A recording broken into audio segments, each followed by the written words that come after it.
Assalamualaikum warahmatullahi wabarakatuh. Selamat pagi anak-anakku. Mudah-mudahan minggu ini, hari ini, detik ini kalian masih dalam keadaan sehat walafiat dan selalu menjaga protokol kesehatan. Pada video minggu kemarin kita sudah membahas keanekaragaman masyarakat Indonesia dalam bingkai Bhinneka Tunggal Ika, yaitu subbab A dan subbab B.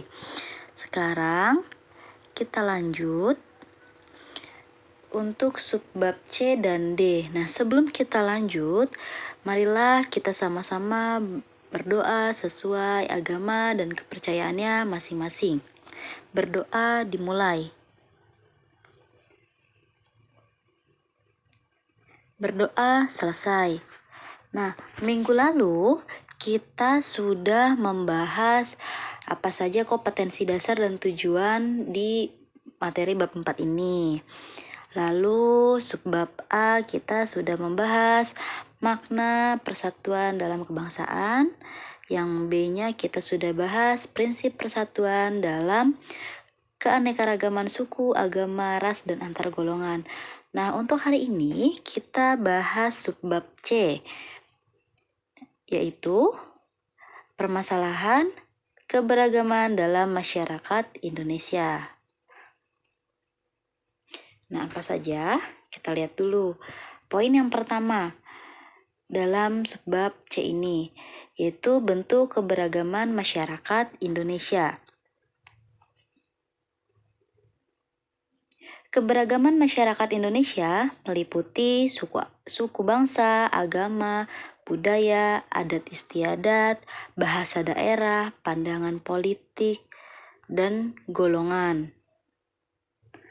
Nah, kita lihat apa saja di dalamnya.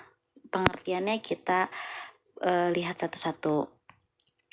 Yang pertama, suku bangsa. Walaupun memiliki suku bangsa yang beraneka ragam, kita tetap satu bangsa, satu tanah air, dan satu bahasa, yaitu bahasa Indonesia. Untuk itu, kita harus menyadari bahwa keberagaman itu merupakan kekayaan yang tidak ternilai harganya dan harus dapat dijadikan sebagai kekuatan yang mampu mempersatukan bangsa Indonesia. Yang kedua ada adat istiadat. Nah, setiap suku bangsa di Indonesia ini memiliki adat istiadat dan ciri khasnya masing-masing yang berbeda antara suku satu dengan suku yang lainnya. Misalnya ada suku Sunda, ada Dayak, ada Bali, ada Sunda, ada Betawi, dan lain-lainnya ya.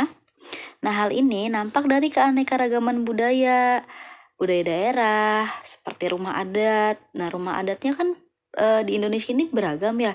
Dari rumah adat Jawa Barat, Jawa Tengah, Jawa Timur, Bali, suku Dayak, terus di Sumatera, Padang, itu kan pasti beragam ya. Pakaian adatnya juga sama, senjata tradisionalnya, alat musik, lagu daerah, dan termasuk punya tarian-tariannya, dan ada pun makanan khas dan kerajinannya. Nah, yang ketiga ada agama. Agama merupakan salah satu yang tidak terpisahkan dari kehidupan masyarakat Indonesia. Keanekaragaman suku bangsa, letak geografis, dan latar belakang sejarah merupakan faktor terjadinya keanekaragaman tersebut. Nah, di Indonesia itu pemerintah menetapkan ada agama Islam, Kristen, Katolik, Hindu, Buddha, dan Konghucu. Nah, itu adalah agama resmi yang ada di Indonesia. Oke, kita lanjut. Nah, permasalahan, tadi kan sudah keanekaragamannya apa aja. Keberagamannya ada dari adat, suku, agama juga ya. Nah, sekarang kita lihat permasalahan yang mungkin muncul dalam keberagaman masyarakat Indonesia. Nah, keberagaman masyarakat kita merupakan kekayaan bangsa Indonesia. Hal ini yang menjadi daya tarik bangsa lain untuk datang ke Indonesia. Masyarakat yang beragam menandai betapa besarnya bangsa Indonesia. Hal ini merupakan anugerah Tuhan yang Maha Kuasa yang patut dihargai. Oleh karenanya, kita wajib selalu bersyukur atas anugerah Tuhan dengan selalu beriman dan bertakwa kepada Tuhan yang Maha Esa. Nah, kita lihat lanjutannya. Namun, di balik itu semua, keberagaman masyarakat pasti memiliki potensi timbulnya berbagai masalah. Salah satu karakteristik keberagaman adalah perbedaan. Coba kalian perhatikan deh, berbagai perbedaan di lingkungan sekitar, perbedaannya tersebut menjadi salah satu faktor penyebab permasalahan. Apa aja? Coba. Putusnya persahabatan, kalian pasti sering dong gitu bermasalah dengan teman kalian. Terus perkelahian antar kampung, atau yang sering kali terjadi di antara kalian yaitu tawuran antar pelajar. Nah, ini juga termasuk konflik sebetulnya. Dan masih banyak lagi ya. Nah, demikian dapat disimpulkan bahwa keberagaman masyarakat Indonesia sendiri diantaranya adalah konflik. Nah, coba kita lihat. Bentuk konflik pada masyarakat Indonesia ada 4. Apa saja?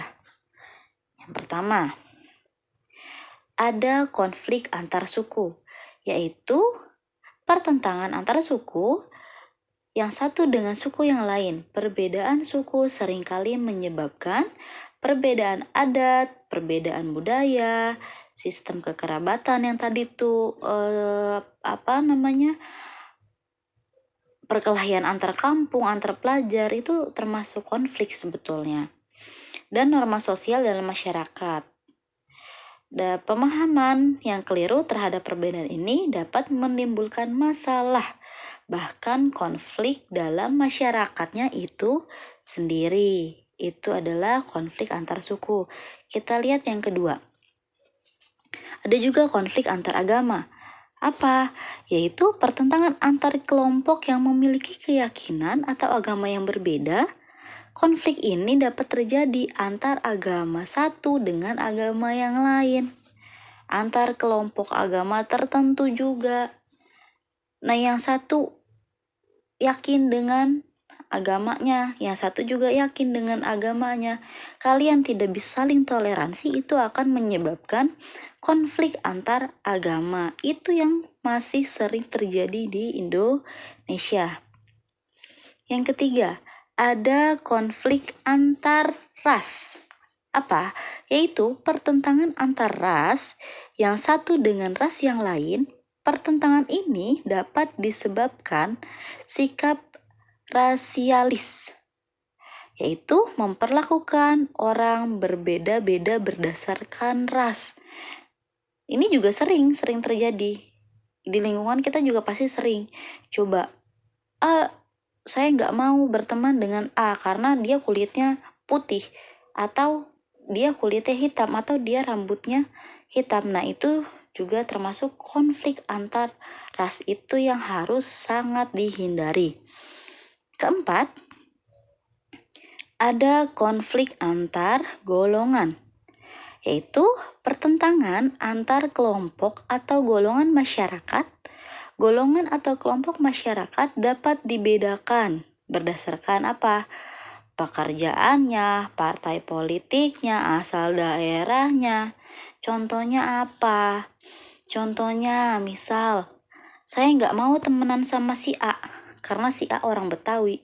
Sedangkan saya orang Batak, saya harus temenannya sama orang Batak juga. Atau saya temenannya harus sama orang Medan juga. Saya nggak mau temenan sama si B karena si B menganut partai A. Nah, itu sangat-sangat tidak boleh. Atau dalam pemilihan presiden ini sering sekali terjadi. Saya dukung nomor 1, ya seterusnya. Itu akan menjadi konflik antar golongan, itu yang harus sangat dihindari. Nah, selanjutnya, adapun penyebab konflik dalam masyarakat. Konflik dalam masyarakat bukan merupakan proses yang terjadi secara tiba-tiba. Peristiwa ini terjadi melalui proses yang ditandai oleh beberapa gejala di dalam masyarakatnya. Apa saja gejalanya? Apa saja penyebab konfliknya? Yang pertama kita lihat, tidak adanya persamaan pandangan antar kelompok. Seperti perbedaan tujuan, cara melakukan sesuatu. Nah, itu banyak contohnya. Saya biasa melakukan sesuatu A dengan cara satu, tapi yang satunya melakukan dengan cara dua. Yaitu harusnya ya biarkan saja, tidak harus menjadi konflik karena masing-masing orang pasti punya perbedaan tujuan masing-masing juga gitu. Yang kedua, norma-norma sosial tidak berfungsi dengan baik untuk mencapai tujuan sebagai alat tujuan. Yang ketiga, adanya pertentangan norma-norma dalam masyarakat sehingga menimbulkan kebingungan bagi masyarakat. Norma hukum, norma adat istiadat atau pelanggaran lalu lintas itu masih sering terjadi. Nah, selanjutnya ada sanksi terhadap pelanggaran atas norma tidak tegas atau lemahnya norma itu sendiri. Nah, sanksi ini bisa kita lihat lah, banyak yang sekarang viral itu misalnya ditilang ya sudah tahu melanggar, tapi tetap saja dia tidak merasa bersalah, malah polisinya lah yang dimarahin atau malah motornya dibalik-balikin. Ya kalian sering lihat lah gitu yang kejadian-kejadian seperti itu sebenarnya konflik dalam masyarakat.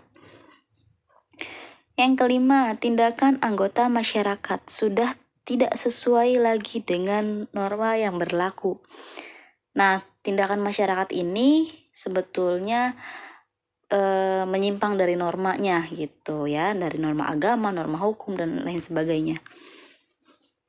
Dan yang terakhir, penyebab konflik dalam masyarakat yaitu terjadinya proses disosiatif, yaitu proses yang mengarah pada persaingan tidak sehat dan pertentangan.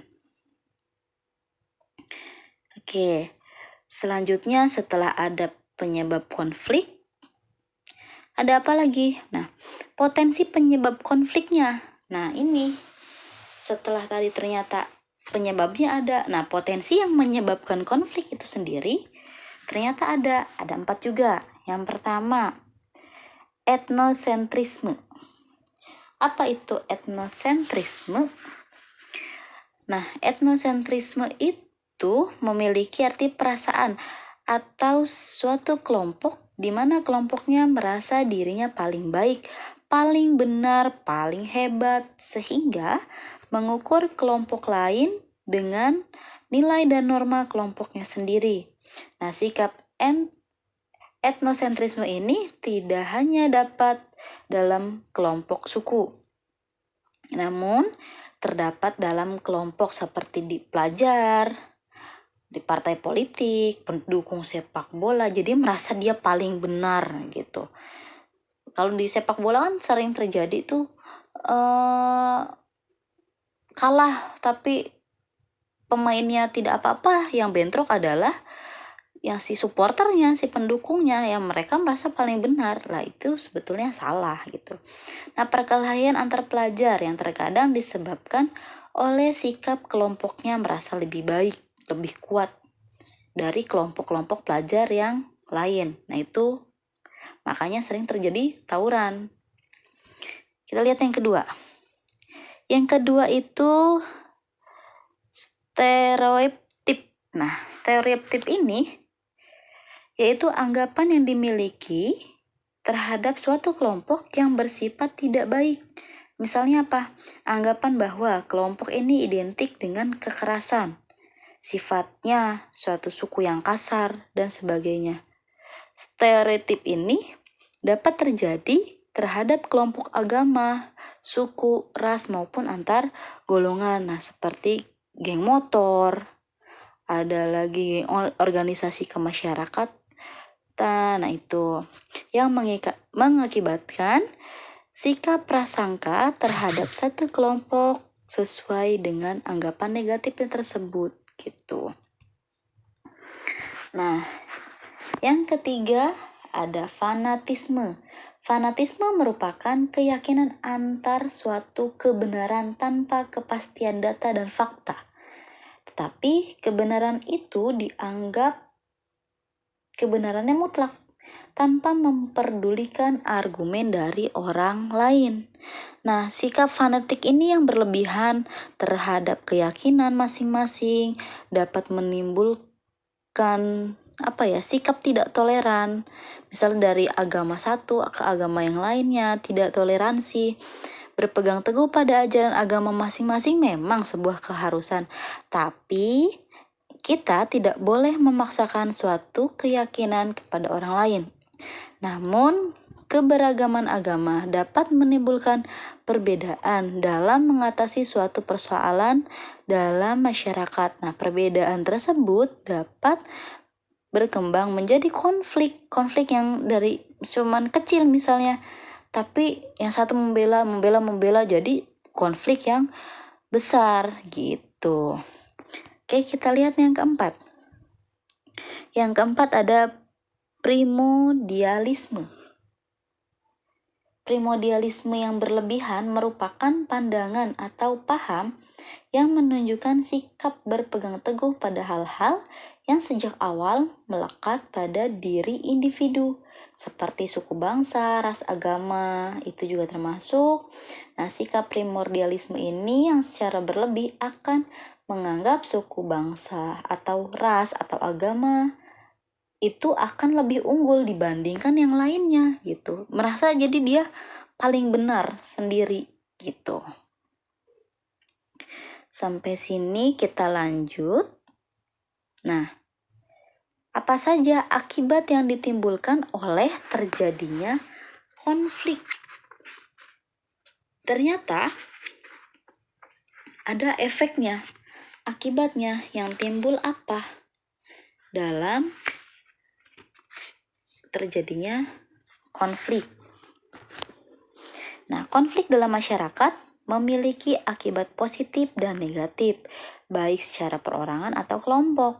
Salah satunya akibat positif konflik adalah bertambah kuatnya rasa solidaritas yang kadang disalahgunakan, jadi menjadinya negatif. Hubungan antar golongan atau masyarakat semakin kuat, namun konflik juga memiliki akibat yang negatif. Nah, akibat yang negatifnya apa saja? Kita coba lihat. Perpecahan di dalam masyarakat. Perpecahan merupakan akibat nyata dari konflik yang terjadi di dalam masyarakat. Kerukunan masyarakat akan terganggu apabila konflik yang terjadi. Anggota yang sebelumnya saling bertetangga berubah menjadi tidak saling bertegur, malah jadi benci, malah jadi caci maki, berprasangka. Nah, apabila konflik ini terjadi di sekolah, hal ini hubungannya apa? Membuat menjadi gak mau temenan, mengganggu suasana belajar, dan gak tertib di sekolahnya gitu ya. Yang kedua ada apa? Kerugian harta benda dan korban manusia. Kehancuran harta benda sering terjadi akibat konflik dalam masyarakat. Kerusakan fasilitas umum, rumah pribadi, taman-taman yang rusak. Nah, itu contohnya apa? Konflik dapat menimbulkan korban jiwa di dalam masyarakat. Jadi kan merugikan kita semua. Gitu. Yang ketiga, ada kehancuran nilai-nilai dan norma sosial yang ada. Nilai-nilai dan norma sosial dapat hancur akibat konflik dalam masyarakat, seperti nilai kasih sayang, keluarga, saling tolong, dan persaudaraan. Nah, itu tergantikan yang biasanya sama tetangga saling tolong-menolong. Tapi sekarang karena adanya konflik itu timbulnya rasa dendam, curiga, tidak percaya. Nah, itu berpengaruh. Aturan-aturan sosial juga dapat berubah. Kemana berubahnya? Ke lingkungan kelompok. Larangan melakukan kerja sesama kelompok lain. Misalnya, gak usah kerja lagi sama dia karena begini. Nah, itu karena konflik juga gitu. Itu akibatnya akan ditimbulkan. Nah, yang terakhir, ada perubahan kepribadian. Kepribadian seseorang dapat berubah akibat konflik. Misalnya nih, anak-anak menjadi korban konflik, menjadi pemurung, takut kalau ketemu orang gitu, dendam, jadinya marah, beringas. Nah, itu mungkin salah satunya faktor dari konflik-konflik gitu yang akan timbulnya perubahan dalam dirinya sendiri. Oke, sekarang kita lanjut bahas yang subbab D. Nah, upaya pencegahan konflik yang bersifat SARA. Tadi sudah ada permasalahannya. Efeknya apa aja yang timbul. Nah, sekarang pencegahannya bagaimana? Kita lihat. Nah, setiap masalah yang berpotensi menimbulkan konflik dalam masyarakat yang beragam harus segera diselesaikan sehingga tidak membawa akibat yang merugikan masyarakat. Upaya mengatasi masalah dapat dilakukan dengan cara preventif dan represif. Apa itu? Nah, preventif artinya upaya yang dilakukan untuk mencegah terjadinya masalah atau sebelum masalah terjadi. Hal tersebut dapat dilakukan dengan mengembangkan sikap toleransi, kerjasama, latihan bersama, dan masih banyak lagi. Sedangkan cara represif adalah upaya mengatasi masalah pada saat atau setelah masalah itu terjadi, seperti penangkapan, pembubaran paksa. Kalau ada demo-demo kan suka disemprot pakai gas air mata, itu pembubaran paksa. Itu pakai cara represif. Nah, selain itu ada cara yang lain juga, yaitu cara kuratif, merupakan upaya tindak lanjut atau penanggulangan akibat masalah yang terjadi. Nah, cara ini bertujuan untuk mengatasi dampak dari masalah yang terjadi. Contohnya, pendampingan bagi korban kerusuhan, perdamaian, kerjasama. Nah, itu adalah upaya pencegahan konflik yang bersifat SARA. Sampai sini, mudah-mudahan kalian paham. Bisa dibaca bukunya juga. Ini adalah penjelasan singkatnya dari Ibu. Nah, terima kasih. Tugas hari ini sudah ada di Google Classroom yang waktunya adalah 1x24 jam, yaitu tugas proyek. Silahkan kalian baca baik-baik petunjuknya dan tugasnya apa. Silahkan buka classroomnya masing-masing pada pukul 11. Itu tugas akan muncul pada pukul 11 dan dikerjakan saya kasih waktu 1x24 jam. Oke, sampai sini saja videonya dan mudah-mudahan kita bertemu lagi di minggu depan, kita ulangan bab 4 ini ya. Oke, wabillahi taufik walhidayah. Wassalamualaikum warahmatullahi wabarakatuh.